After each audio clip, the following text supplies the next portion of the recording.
This video is going to cover the last subtopic of Unit 1, which is respiration, for the National 5 biology course. So respiration will build on some of your knowledge from the very start of this unit about cell structures and what their function is, and it will kind of link into some of the stuff that we've been talking about throughout the whole Unit 1. Okay, so respiration, as it says in that sheet paper, is the breakdown of glucose. So glucose is a sugar that's in your food. So it can be a sugar that's found when you break down starch, or a whole range of other foods. So essentially that's where you get your energy from, and it releases chemical energy. Now that chemical energy can be used to, or be converted into heat energy, which is why your body ends up getting warm, or it can be stored, and it can be stored in a molecule that's called ATP. Now you don't need to know what ATP stands for. It stands for what's called adenosine triphosphate. So if you read that, that name, that's what it stands for, but it's shortened to ATP, and you will not need to know the full name. So that ATP is essentially like a little bit of an energy taxi. It picks up energy and it takes it somewhere else. So it transfers energy and transfers it to cell processes. So for this, you need to be able to give a few examples of cell processes that use ATP or that require ATP.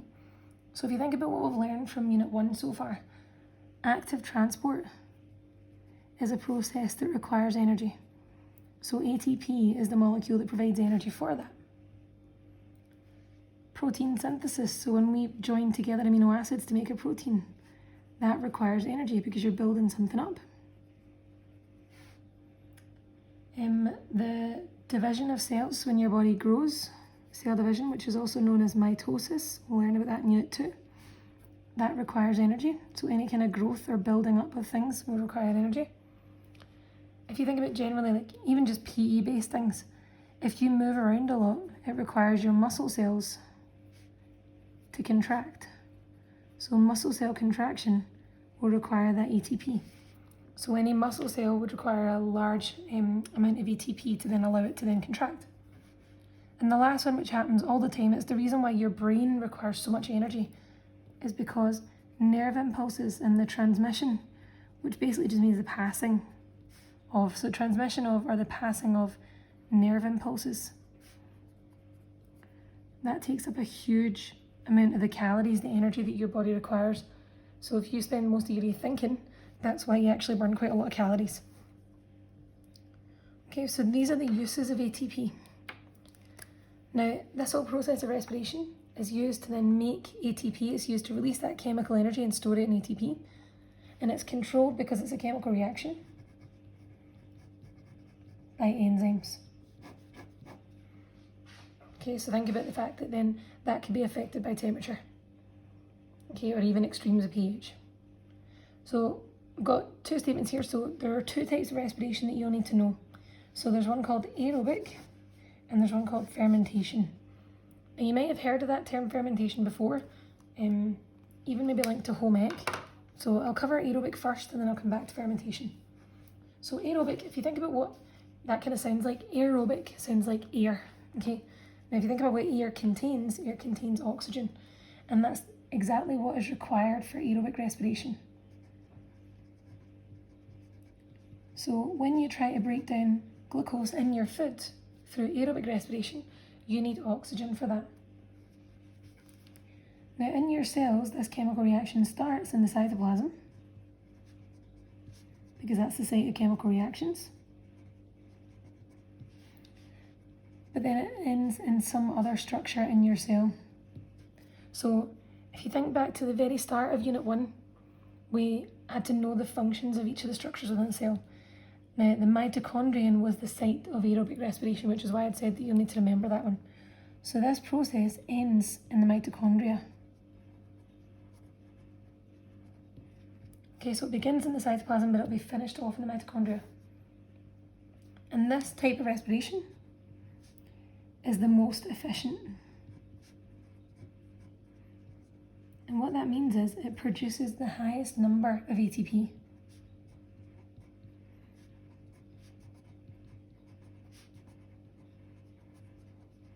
Okay, so aerobic respiration, key points from this, requires oxygen, begins in the cytoplasm, it ends in the mitochondrion, and then produces lots of ATP. Okay, and therefore, if you were then looking for lots of ATP to then carry out these processes, you would use aerobic respiration in your cells. For fermentation is kind of the opposite of aerobic. It does not require oxygen.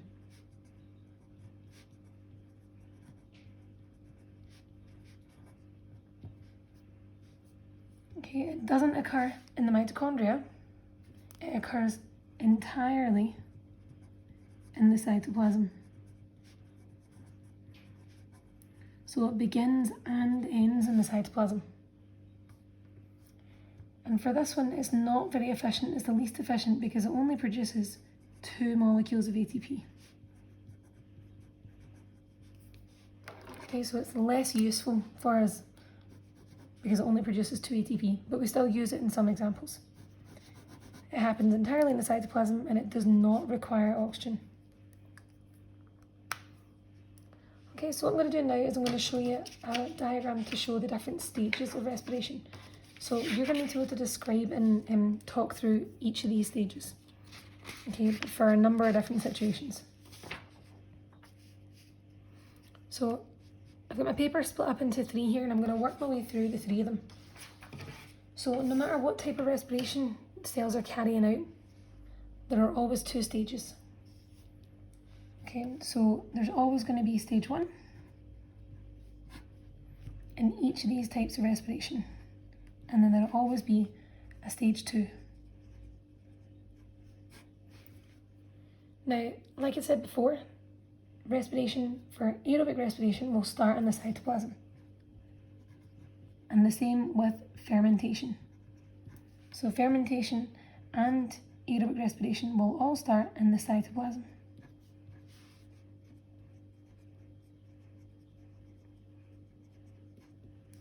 Now, no matter what type of respiration your cells are carrying out and what type of cell it is, the first stage of respiration is the same for every single type of respiration.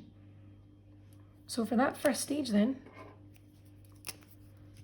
we, as we discussed before, take in glucose, okay, and they'll then break it down into something else.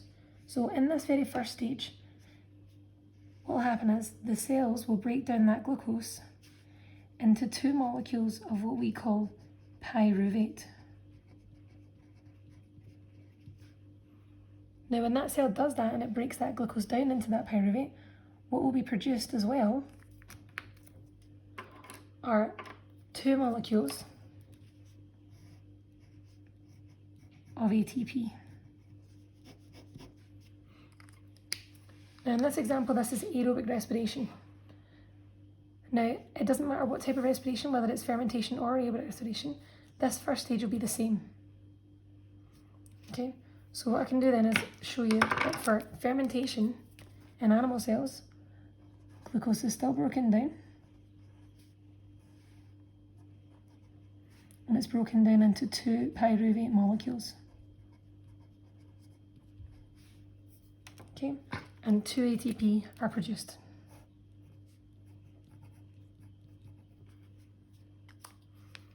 And the same with this final fermentation in plants and yeast cells. So glucose is used and it's broken down into 2 pyruvate molecules. And that releases 2 molecules of ATP. Now I've not described anything really that's going on in this yet.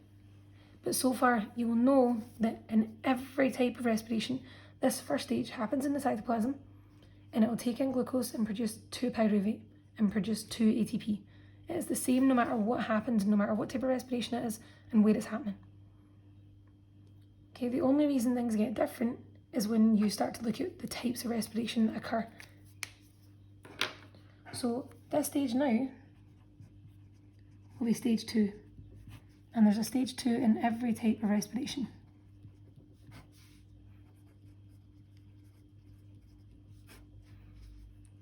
Now this example is aerobic respiration. So in the previous part of this, I've just talked about the fact that aerobic respiration starts in the cytoplasm, but it ends in another structure. And that structure it ends in is called the mitochondrion, or the mitochondria, plural. So if our cells are going to then carry out aerobic respiration, what will happen is this first stage will occur, and then pyruvate will move to the mitochondria to be broken down into something else. Now your cells do this all the time. You take in glucose and you take in oxygen, and you'll then breathe out another gas. So think about what gas that is that you breathe out. Okay, you would breathe out carbon dioxide. Okay, so pyruvate is broken down into carbon dioxide, and it's also broken down into another gas, a gas that you would normally describe as actually a liquid. So if you breathe in a cold window, you're breathing out carbon dioxide, but you're also breathing out something that you then see as condensation. So you're actually breathing out water, and you're breathing out water vapour. And it's because water is also made in this process.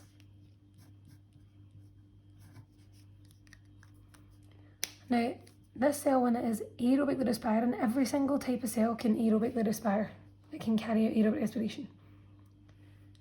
It will produce carbon dioxide and it will produce water. And what I'd said previously is it will produce lots of ATP. Now, so far we've only produced 2 ATP. So what has to happen is that cell has to then produce more ATP in this stage.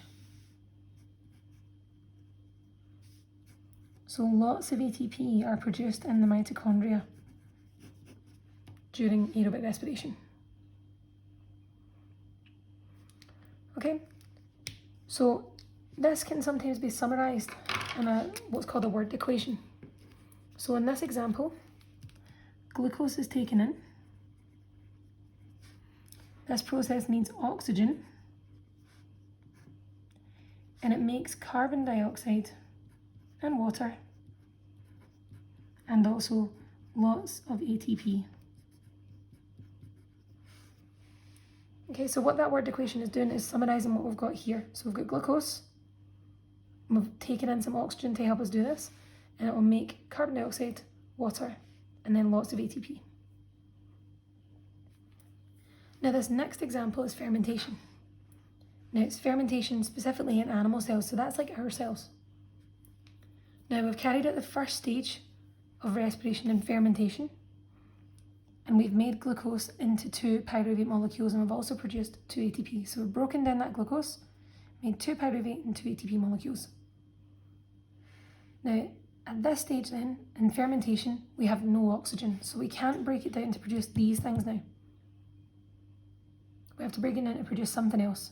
Now this normally happens when cells, like human cells, are exercising. So if you think about if you're going for a really hard run, normally you'll feel something in your muscles will kind of seize up, and you get what's called a stitch.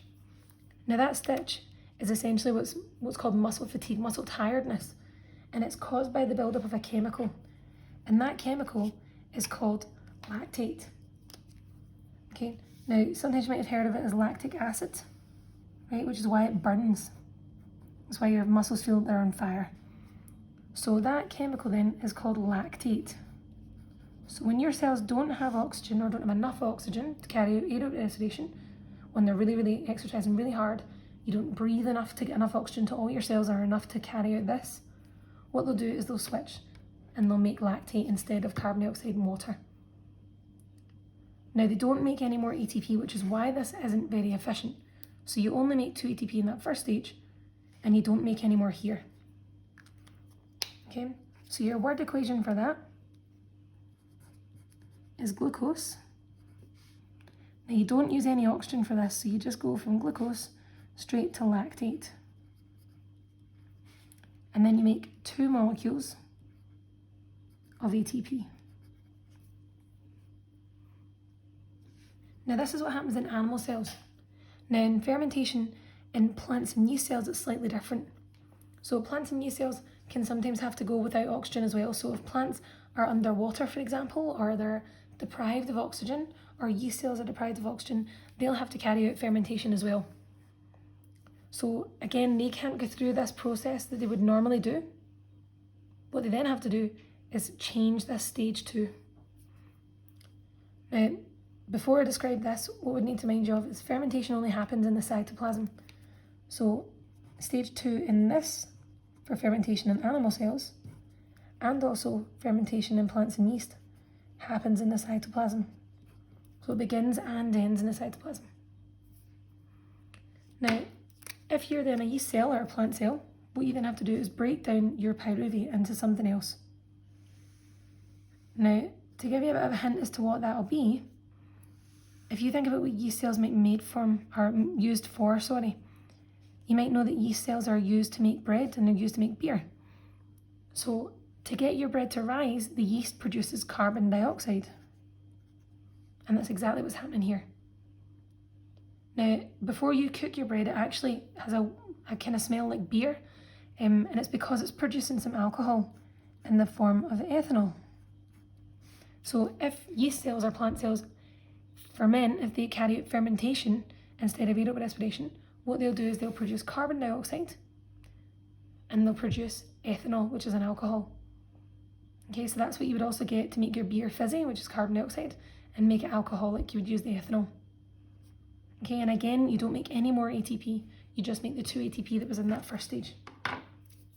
So your word equation for this would be your glucose being broken down, doesn't use oxygen, okay, that we talked about before, and it makes CO2, which is carbon dioxide, it makes ethanol, and it makes that 2 ATP from the first stage.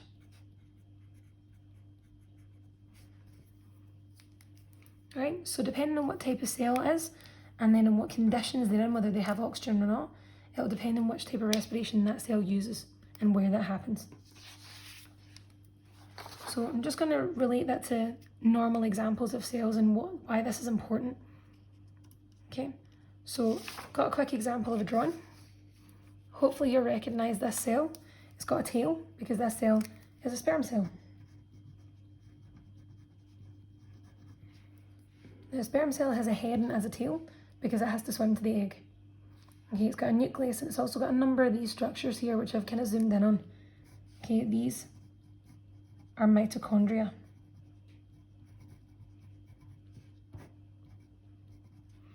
Now, if you remember from beforehand, mitochondria are the site of aerobic respiration. So when you carry out aerobic respiration, you make lots of ATP.